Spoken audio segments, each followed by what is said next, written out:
Kia ora, good morning.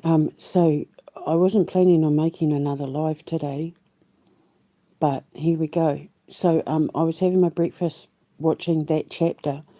I love watching that chapter. I follow the channel and Coffee House Crime as well because they inspire storylines. And as someone who studies human behaviour and is trying to put together educational programs and movies and books and video games and that to explain human nature to people in the form of, let's face it, death and dissension psychosis, and explaining the difference between the paranormal and the supernatural. I watch a lot of these shows. I follow Coffee House Crime and that chapter. But I watch a lot of these, police cam videos and that because, like, the world's just gone crazy. And as a kid who grew up in a house like Practical Magic where the paranormal and supernatural was every day for us and the occult was everything that we were as people in that house, I either had members of my family who went along with it or members of my family who turned their back on it. And then I had my dad who was kind of in the middle. He was the most supernaturally gifted person I'd ever met in my life. To this day, I've never met anyone as supernatural. Like, the occult was just drawn to him.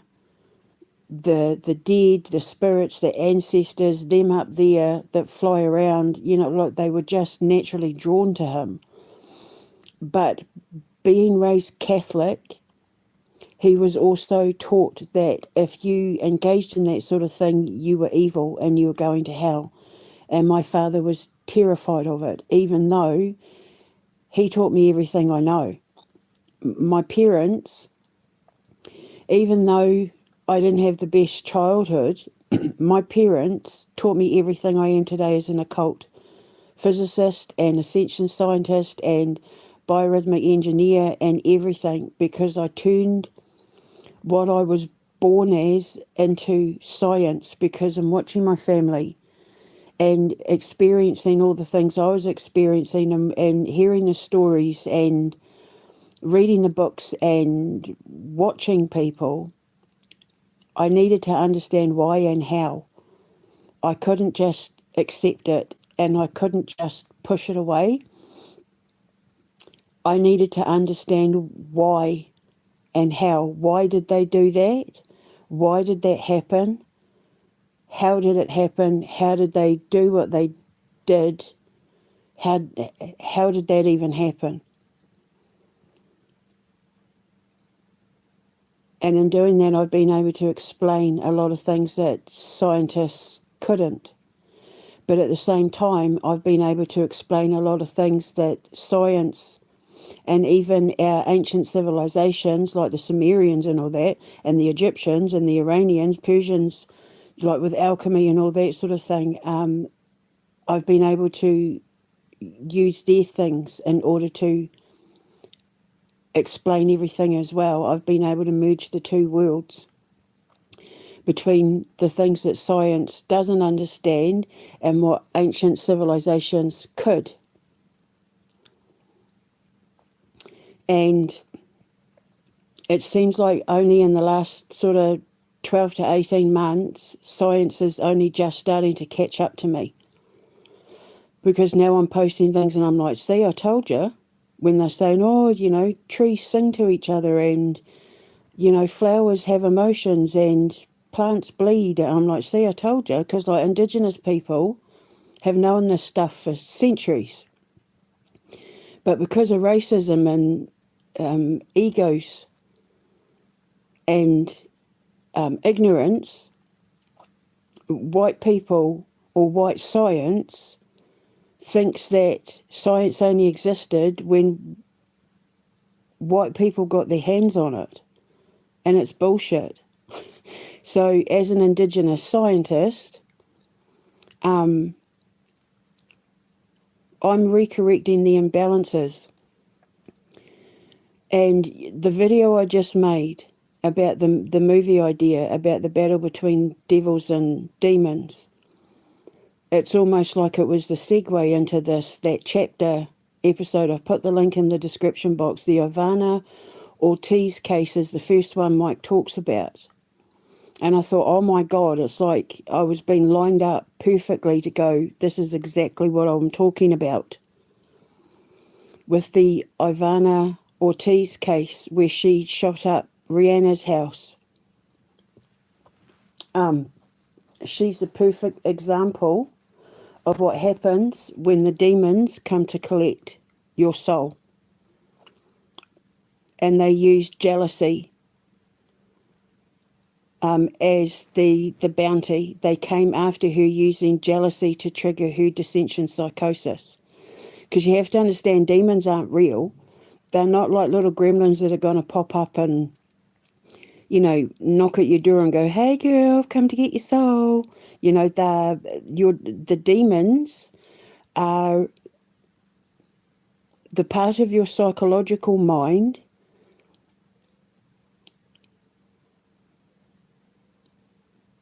that has things hidden that aren't being dealt with that need to be looked at.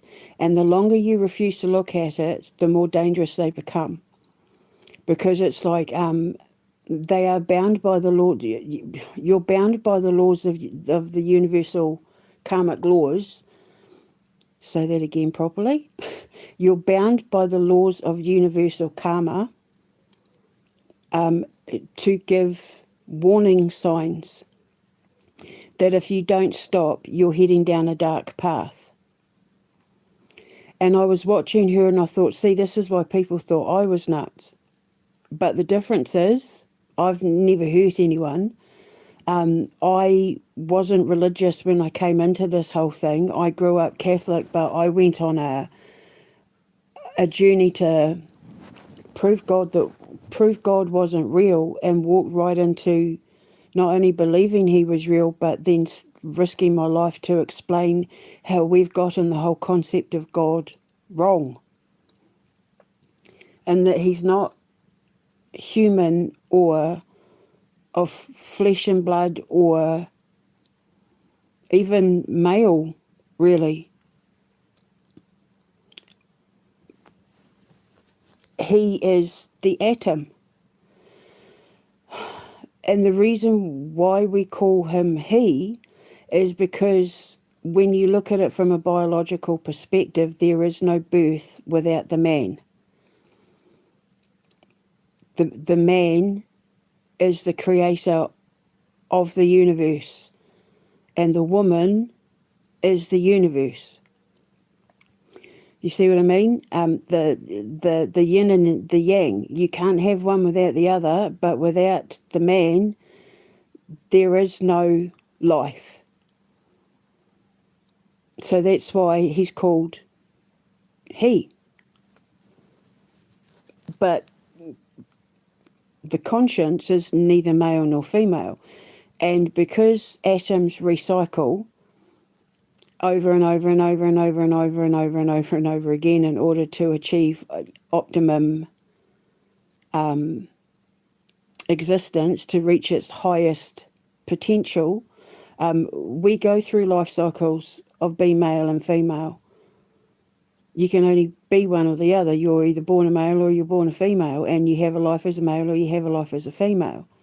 And don't get on the whole trans thing, because I'm not talking about that. I'm talking about the conception of the universe, the birth of worlds.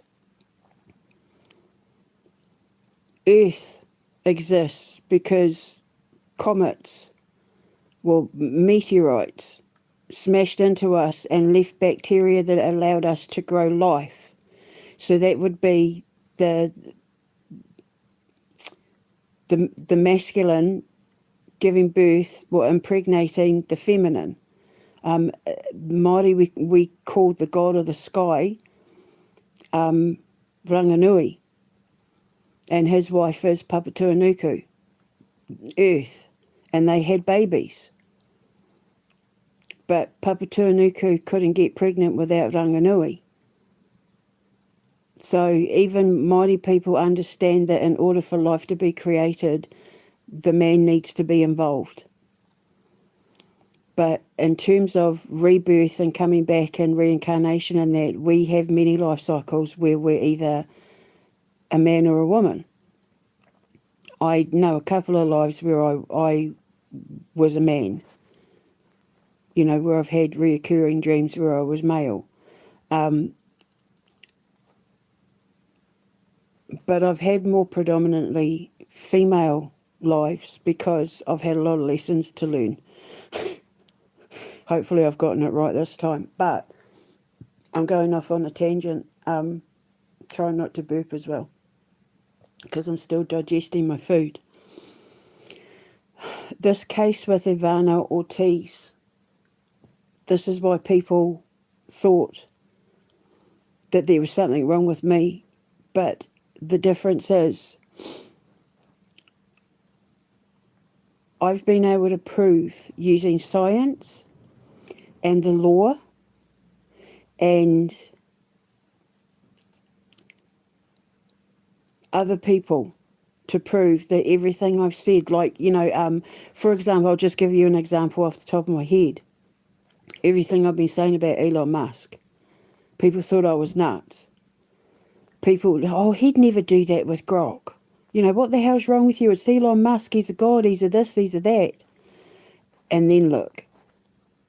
And then France started investigating him for the things that I was saying he was doing. And now there's lawsuits launched against him. And people are now coming out and saying he did this to me, he did that to me. And it's all coming out because I used science and evidence and facts.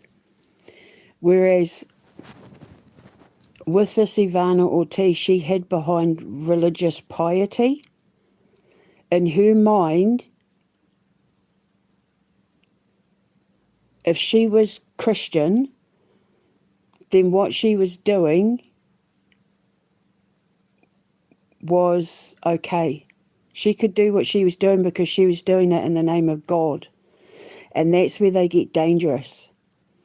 Because if you see the way that she was talking about God on the channel and all that sort of thing, she was hollow. Real people, when they stand in the presence of God, they glow. They light up. You can feel the love and compassion just in their voice, let alone the glow that they have on their face. Russell Brand is another example of a false believer. When he talks about, you know, being Christian and all that sort of thing, and when he prays, it's acting. It's not real. It's piety for the sake of preservation of their reputation. And it's masking darkness. And as we know with Russell Brand, look what he was hiding. A lot of people hide behind God in order to get away with their crimes. Donald Trump. But it's not real. It's never real. It's not genuine. And you can tell it's not genuine.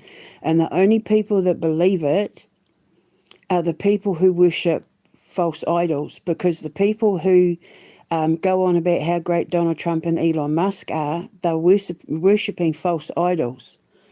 And the demon, obviously, from a psychological perspective, right, her devil was jealousy and insecurity. And they came along in the form of Rihanna to trigger her demons in order to see how dark her soul was, in order to see how far she would take it, in order to get away with this narrative that she was someone better than Rihanna.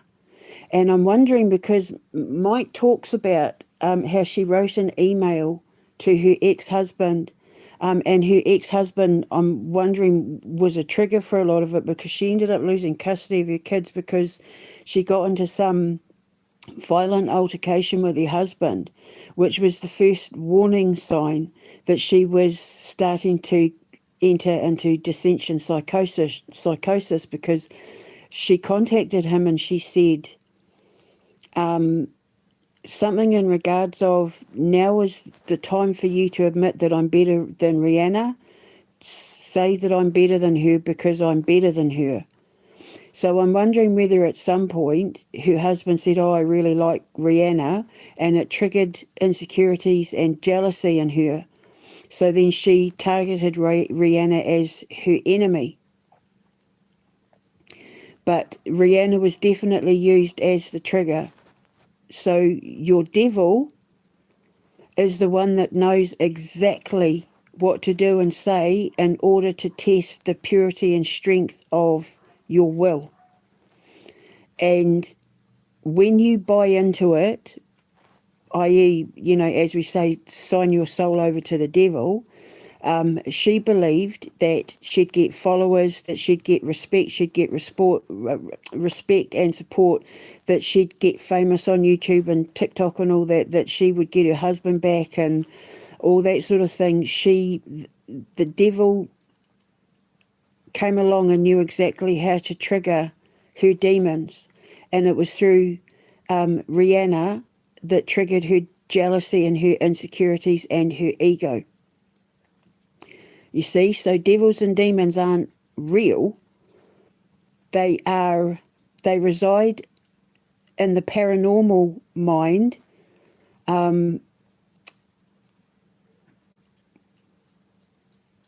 where you basically enter a holy war between the good and evil within yourself. And she ignored all the warning signs. In the laws of universal karma, when you are about to descend, you're given plenty of warning signs. Just like a Scorpio, that's why Scorpios rule the underworld and the occult. We give you plenty of warning signs before we bring our tail down and inject the poison, right? It's the exact same thing. The devil will give you, like how I said that he's basically like Satan's lawyer who offers you the contract, but the demons are the bounty collectors. If you don't pay the bounty, they come and collect the bounty. So under the laws of universal karma, you're given plenty of warning signs before they come to collect. And when it's dissension psychosis, when you ignore all the warnings, when they come to collect, it's either with your freedom or your life. And she lost her freedom because she didn't listen to the warning signs. You're given plenty of opportunity to turn around and go back the other way, and she didn't. She tried to cover it up by acting pious.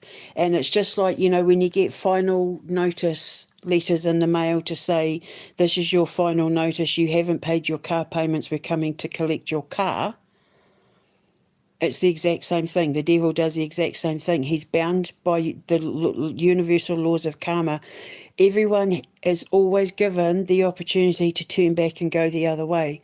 She didn't have to go down the road that she went down with Rihanna, with taking that gun and shooting up the house. That must have been absolutely terrifying for the poor thing, especially because her kids and that were there apparently. So can you imagine how bad that had have gotten? But she believed that Rihanna had 5 heads or something. So that's a clear sign of dissension psychosis. And I've had a look at her, and you can't blame this on AI psychosis. You can't say they used a direct energy weapon on her, because she didn't have the blank stare, that wide-eyed stare. When it's mind control and AI psychosis, and that they have big wide eyes. There is a name for it, I just can't remember it. But who's kind of like, almost like she's out of it.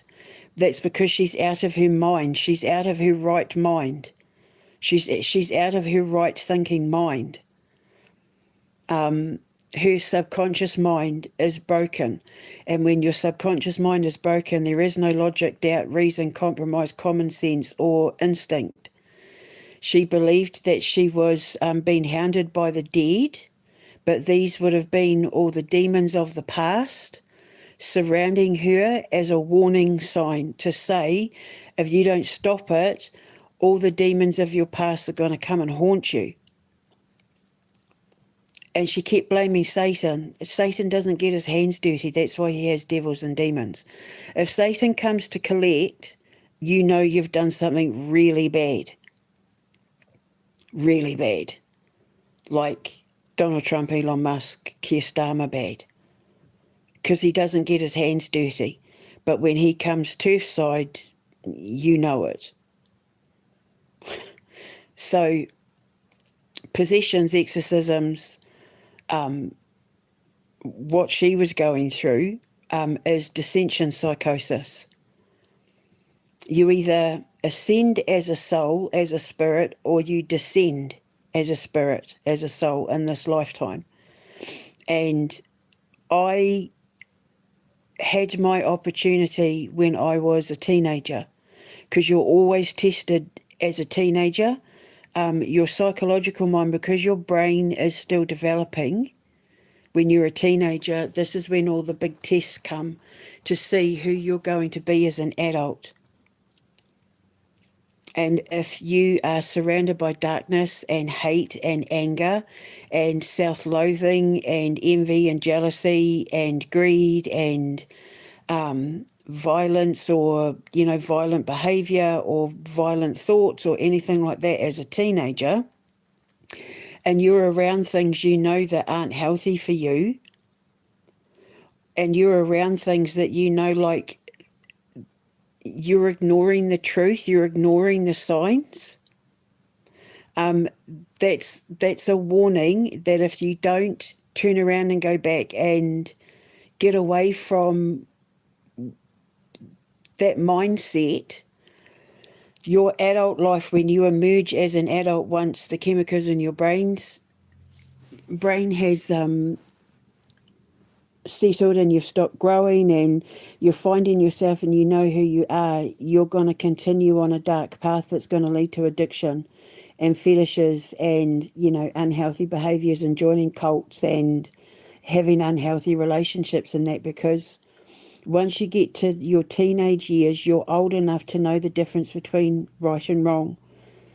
And when you're engaging in things that you know are wrong, where you're hurting innocent people, where you're believing the wrong things because it's safer or easier than standing up and saying, I know, sort of thing. No, I don't want to engage in Ouija boards or seances. I don't want to do devil worshipping. I don't want to do this. I don't want to do that. Like, you're old enough to know better. Children know the difference between right or wrong by the time they're like 2. Between the age of 2 and 3 is when children start learning discernment and consequences. And it's not usually a good sign when you've got 2 and 3-year-olds lying, because they've learned from somewhere that if they don't tell the truth, it'll get them out of trouble. But they've learned that behaviour because children learn more in the first 5 years of their lives than at any other point in their life. And so somebody's taught them that if you lie, you can get away with stuff. But teaching them that at a young age is teaching them that you can get away with committing crimes if you lie and cover it up. And then what happens is that child will be held responsible for it later on in life. It will come back on them as karma. Because God doesn't punish the pure and innocent when they're pure and innocent, but he does keep score. And so things that are happening in your life now could be a direct consequence of little lies that you told when you were a kid. Even if it was that you took a cookie.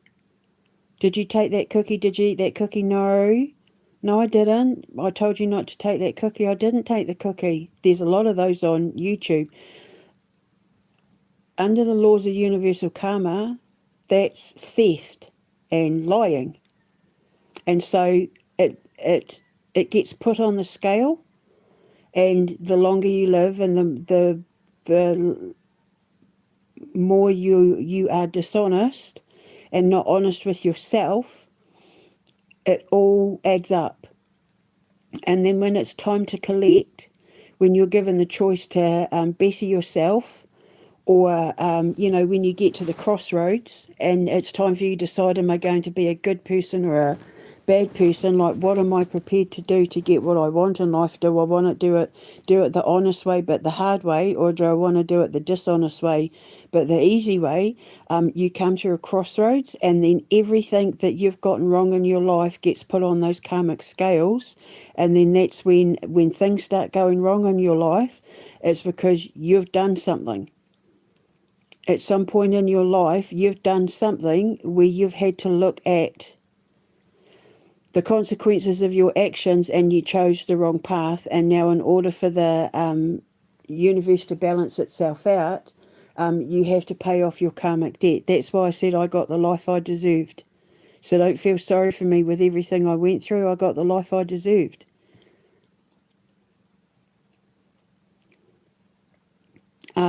But when I was given the opportunity to keep going down the dark path I was on with my students, and a husband who was doing all the things that he was doing and stuff like that, keeping my mouth shut about the abuse and all that sort of thing, when I had the choice to better myself, when my son came along and had that talk with me like the angel that he was, because I do feel like he came to me as a form of an angel to give me the option, are you going to live or die?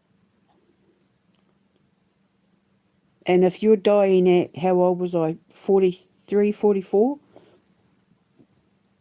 Because you were too fat stuffing your face, I died of the sin of gluttony and ignorance and ego and pride, because I wasn't being honest with myself.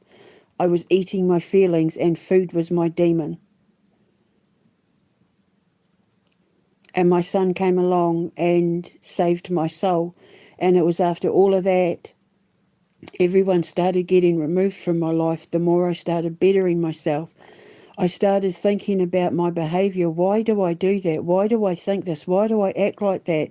And then tracing it all back to things that happened to me as a child, or when I was younger, or the way I was treated by other people and that. And I thought, well, if I'm going to be going to America and building a school and trying to save people's lives, save kids' lives, I need to be a good example, and I need to be able to say, I went through that, I felt that, that happened to me, and this is how I fixed it.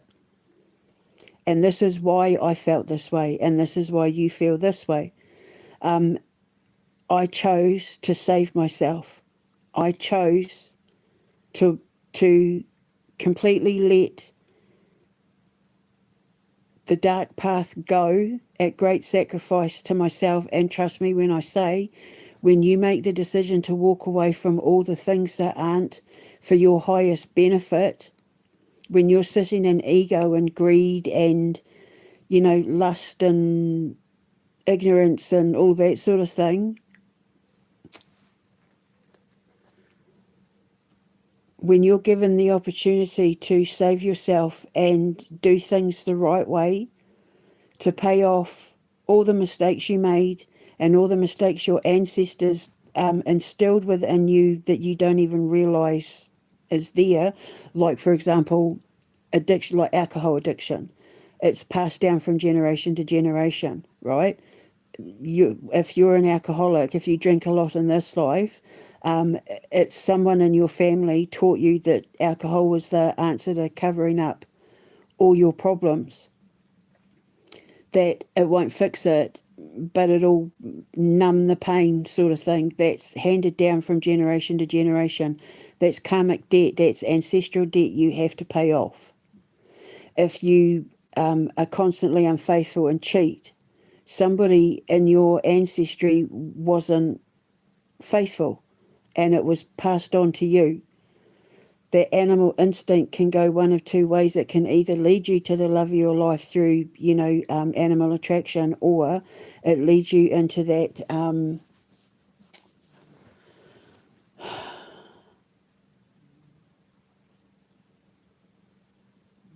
stray dog. you know? So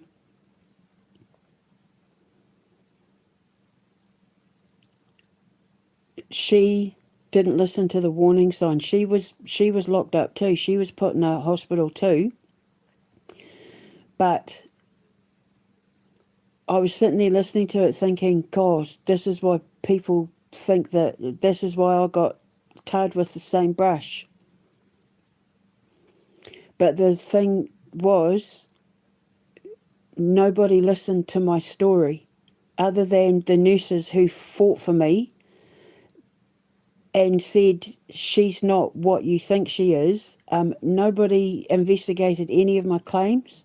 Nobody investigated anything that I was saying or talked to any of the people whose names I put down. They all just made assumptions based on cases like hers. And I've said it before and I'll say it again, but the mental health industry, like psychiatry and psychology and that, they need to be... they need to go to seminars where people like me are teaching them how to identify the difference between ascension psychosis and descension psychosis, because there's a vast difference. The supernatural and the paranormal, it's a real thing, and they need to be reminded of Carl Jung and Friedrich Nietzsche, because they knew exactly what was going on. But because doctors nowadays are so driven by ego,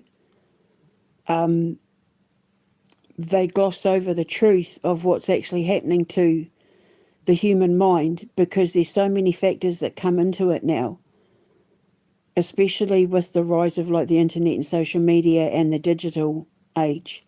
And they don't take any of that into account until cases like hers happen, or, the rise of AI psychosis. I was watching a video the other day where they were saying, psychiatrists are having a hard time coming to terms with this new phenomenon of AI psychosis. And I think I even said it on one of my videos. Well, I knew it was there. I knew it was a thing. But when I told the doctors when I got locked up, they said I was nuts. They even mentioned on my report when I said, will this stand up in court? They mocked the fact, she said that she can't be mind controlled. They mocked it. And now, the very thing that they mocked me for are the thing that they're scratching their heads trying to figure out, going, what the hell is this phenomenon and where did it come from? And it's like, well, I tried to tell you, but you mocked me for it. Had you have sat and listened to me, I could have told you. And then you could identify it in your patients and realise that all they need is to just not have AI on their phone.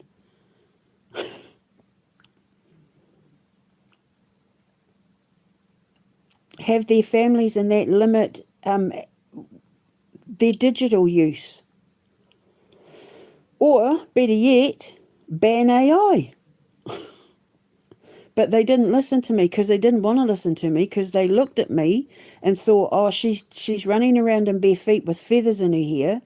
She's just this Indigenous girl woman from New Zealand. The Scottish ex-husband, obviously is telling the truth because he's white and an art director. She's uneducated and basically is just a stay-at-home mum who homeschools her kids. She's nuts. Kill her. Poison it. And now, these are the same people that could be paying me a lot of money to teach them how to deal with it, because it's my science, and it was my science that they mocked in that document that I said, if I take this to court, will it stand up in court? And they said yes. And I said, excellent, let's begin. Because I knew that document was going to prove that these people were racist and judging me based on the fact that I didn't have a degree like them. And yet I knew more, because they were getting angry at me that I was working with these girls and fixing their problems, and they were going off medication and being released for it. And they said I had a God complex. And all the nurses and all that were like, no, like, are you actually listening to her? Are you actually listening to what she's saying? Because she's making sense. But the doctors didn't want to hear it because I'm the devil that triggered their demons in the form of pride and ego. For all the tens of thousands of pounds that they would have spent going to medical school, to learn psychiatry and all that, I came along with zero education and had it all figured out just by watching. And then they condemned me for their lack of knowledge, and now the thing they condemned me for is the very thing that psychiatry and psychology are scratching their heads going, where the hell did that come from? What the hell is this? What are we dealing with here? And I'm like, well, I told you. I tried to tell you. So they were the ones on the path to ascension, but they helped me ascend because they proved everything that I said right. And I don't mean that in arrogance, but I've been having to fight to defend my reputation, to defend my ancestry, to defend my science, to defend myself as a human being. As a woman, as a mother, I've had to defend myself against people who took one look at me and went, kill it. And so when I say I'm right, see, I told you I was right. Well, you should have listened. It's not because I'm standing in unhealthy ego and unhealthy pride. It's because I'm here to teach people a lesson that if you don't open your eyes and open your mind, you're going to get chewed up by the world that people like Elon Musk and Palantir and, you know, all the ones that sign up to the beast system and satellites in space and all that, they're going to chew you up and spit you out. And it'll only be people like me left. And so the difference between Ivana and I is when she was trying to call out Rihanna, she had no recourse to do it. But I have plenty of reasons why I call out people like Elon Musk, and I produced the evidence and I keep saying it, and it's only now that people are going, holy crap, she was telling the truth. Everything she said about him was true, whereas that Ivana, the stuff she was saying about Rihanna, she couldn't prove a lick of anything she was saying. But I could, because evidence speaks for itself. The truth doesn't lie. That was going to be my thing for the Quantum Menace. The truth doesn't lie. And I don't lie. And I don't pretend to be pious. I know I'm an arsehole. I'm a gobby, sarcastic arsehole. But I'm honest. And you always know where you stand with me. I couldn't even tell you half the names in the Bible, and yet I'm a reverend because I interpret the Bible my way that's right for me, that helps me be the best version of myself in order to show other people how they can lead by my example just by admitting the truth of who you are and what you're dealing with when it comes to your own mind. It took me a long time, you know, my AED therapy, my aversion, diversion, I came up with that because I was helping a woman. I'm not going into details. I was helping a woman many years ago who was wanting to end her own life because she was dealing with insurmountable grief because she was divorcing her husband, and to get back at her, he killed their 3 children and then himself. And she was like losing her mind with grief, and I don't blame her because I've been grieving over just not seeing my boys, you know. I've been grieving for my boys, but I mean, what she was put through because of her ex, it's hell. And so I came up with the aversion, diversion technique, you know, to avert her mind using aversion techniques that would divert her thoughts and emotions away from the negative emotions that she was being consumed by, and it helped her. It worked. It was, the last conversation we had, she knew that it was going to be a long process because she was dealing with the sort of thing that no mother on earth, no parent should have to deal with because of the insanity of her ex-husband, who couldn't handle the fact that she had rejected him, and that messed with his ego. And I could totally identify with that because that's what Chris ended up doing. He couldn't handle the fact that I ended the marriage, and it bruised his ego to the point where he needed to teach me a lesson.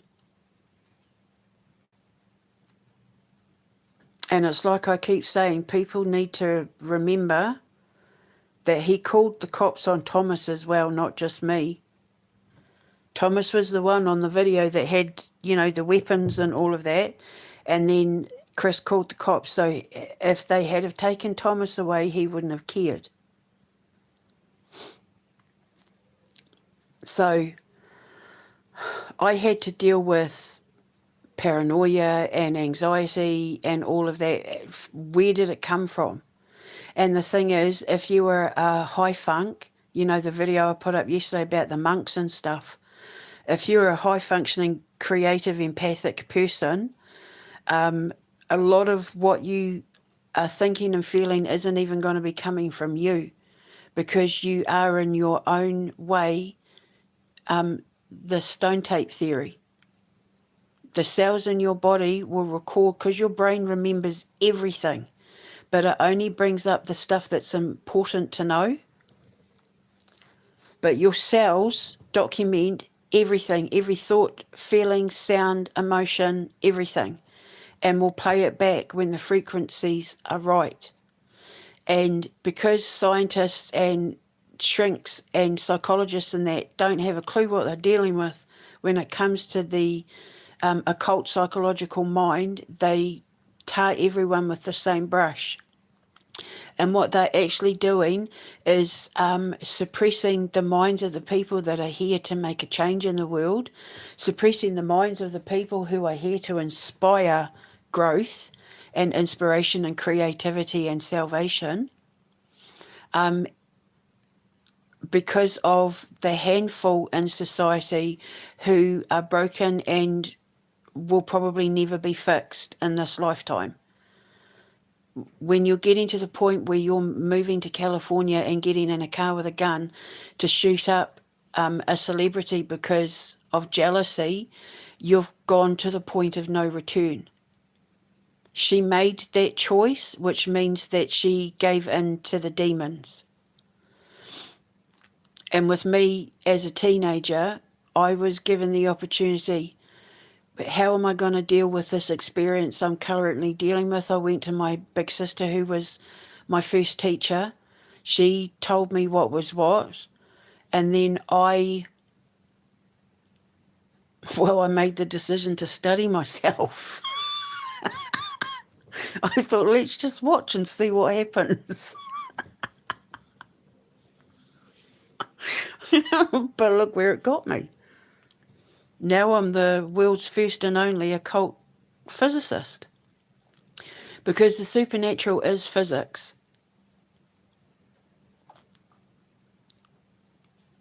And the paranormal is psychological. The supernatural is the conscious. The paranormal is the subconscious. The supernatural is physics and faith. And the paranormal is societal and psychological. And until the mental health industry and the psychiatry and psychological world understand the difference, we're doomed. We will never get the right people helping us evolve when the wrong people are judging the right people the wrong way.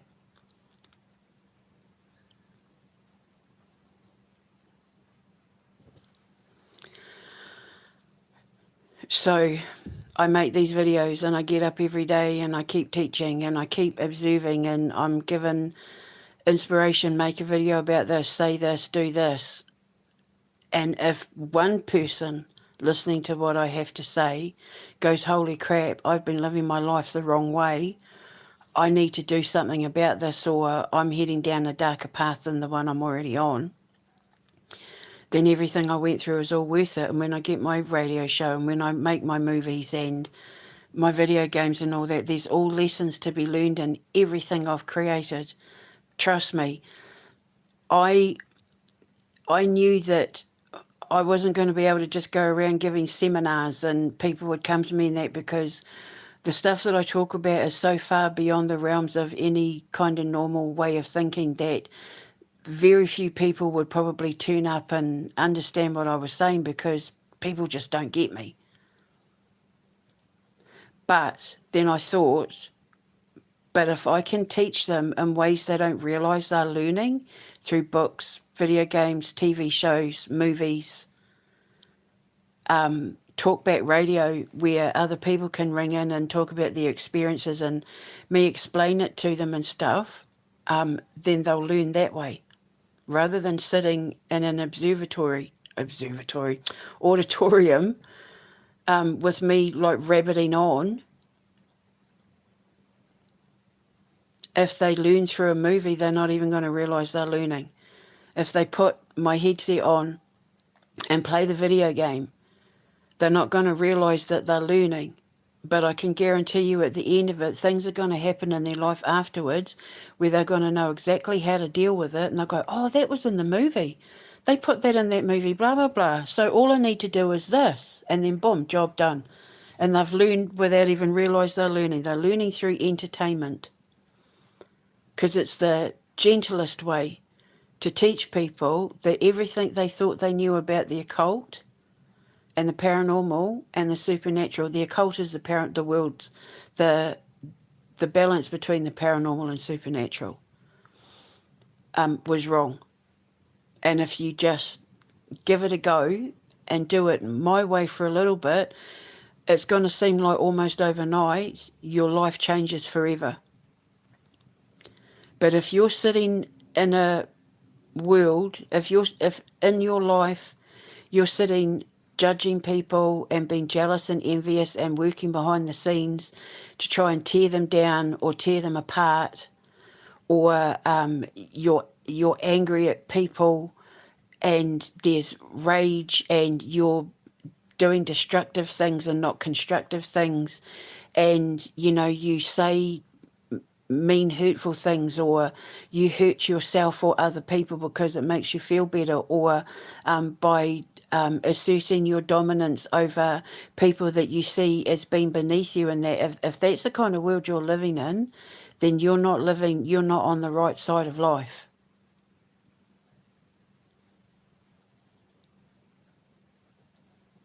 But the good thing is, when you're a teenager, you're given the opportunity to make the changes now so it doesn't affect you later.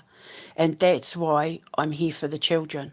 That's why at my school, I'll only take kids take kids. I'll only work with children from the age of like 10 to 22.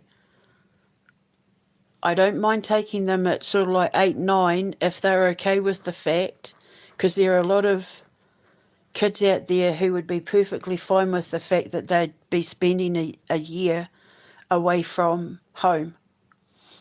But they would be the exception, not the rule. But around 10 up to 22. I said 19, but 22.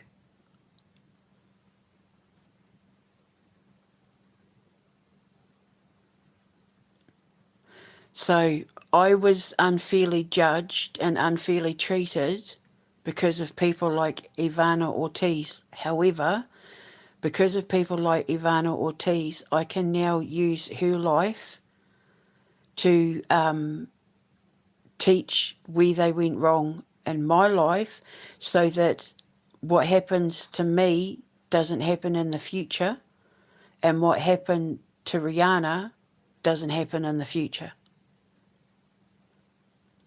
The battle of two worlds, you see? Because remember I said the universe is a bubble inside a bubble, and human behaviour fluctuates the frequencies. I'm in one world, she's in the other. There's the ascending world, the evolving world, or the descending world, the devolving world. And it's all based on everyone's individual choices, actions, and reactions. And we need to get to the point where there's only one bubble, where we're all on the same path, where we're all on the same frequency, and that's probably not going to happen in my life. But if we can deal with people like Elon Musk and Donald Trump and Keir Starmer and von der Leyen and Zelensky and all that, then we're halfway there. But it starts with you.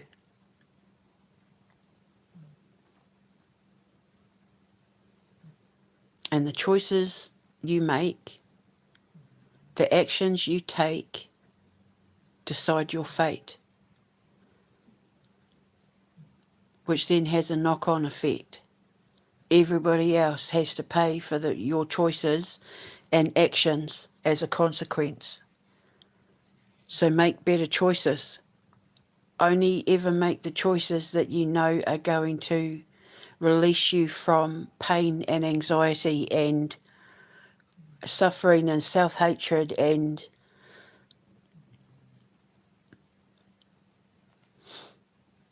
I had to break free. And it's painful. Trust me when I say it's like Velcro. The good side of you is having to rip itself away from the dark side of you, and the dark side of you is made up of all the people that you choose to be around who perpetuate and instigate and feed into your darkness and sorrow.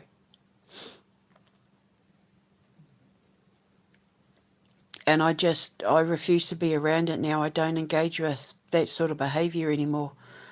You're not going to pull me down because you haven't figured yourself out, or because you haven't opened your eyes. You know, you're not going to bring me down to your level anymore.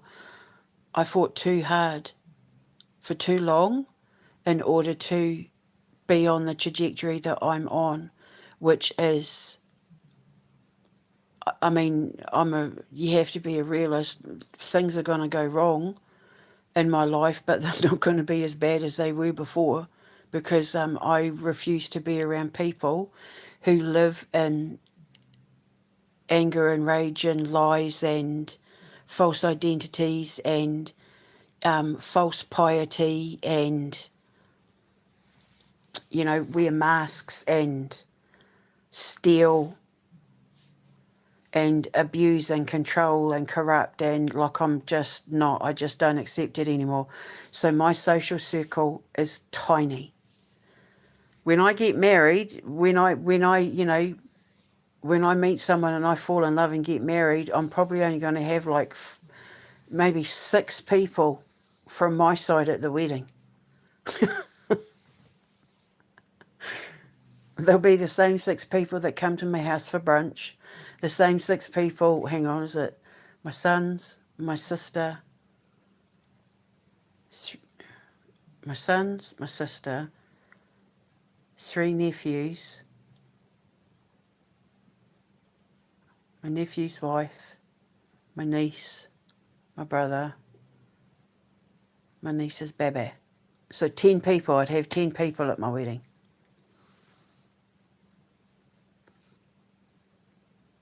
So, and I'm the baby of 7. I've got hundreds of cousins. 10 people. So they'll all be on his side. Because I learned how to make better choices. And trust me when I say, you will be forced to have to defend your actions. You're going to get called selfish, you're going to get called insane, you're going to get called crazy. Or you're only thinking about yourself, you think you're better than me, you think you're better than us, blah, blah, blah. Who does she think she is? Who does he think he is? People are gonna throw all sorts of accusations and insinuations at you because of the fact that you're leaving them behind. That they know that they can't go where you're going because they didn't do the work on themselves. So you have to make the decision to leave them behind if you're going to save yourself. And it's painful. And not just because like you go through a grieving process and stuff like that, because then you see how fast they turn. I've been called all sorts of things by people that I would die for. I've been accused of all sorts of things. And I just walked straight through it with my head held high. And that's the difference between what that Ivana was going through and what I went through, and why the mental health industry need to sort their shit out, because I took the moral high ground. And everything that was thrown at me, I just pulled the swords out of my back, pulled the swords out of my body, and dusted it off and just kept walking with my head held high, knowing that if I walk in faith and stand in my truth, I will get justice eventually. Whereas people like her held on to the things that were thrown at her and used it to fuel her rage and her psychosis. And then when it got too much for her, she directed it towards Rihanna. I can't even begin to imagine the fear that a person would feel knowing that their family and kids and that are inside, and then because somebody just decides they don't like you, they just want to take it all away from you, probably because at some point somebody said Rihanna was prettier than her, or that they liked Rihanna, or that, Rihanna's my hall pass, or something like that. And instead of sitting there and saying, where does this jealousy in me come from, and tracing it back, she just focused on the focal point of the trigger for the jealousy.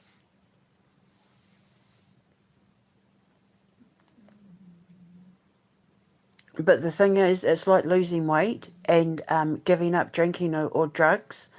When it comes to your mental health, the doctors can't fix you.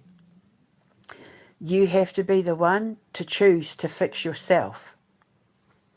And with so many doctors out there not knowing what they're dealing with when it comes to ascensions and dissension psychosis, everyone's misdiagnosed and everyone's just put on medication that is a band-aid to something that needs open heart surgery.